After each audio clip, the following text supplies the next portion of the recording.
छोड़ई जेठानी है दैया पीछा न छोड़ई जेठानी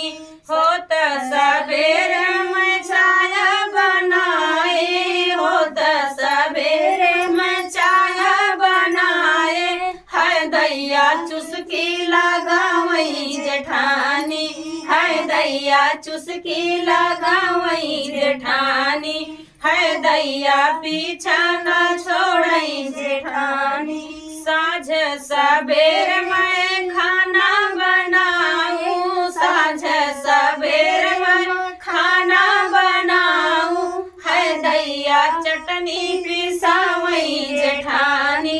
है दैया चटनी पिसावई जेठानी है दैया पीछा न छोड़ई जेठानी है दैया पीछा न छोड़ई जेठानी है दैया पीछा न छोड़ई जेठानी है दैया पीछा न छोड़ई जेठानी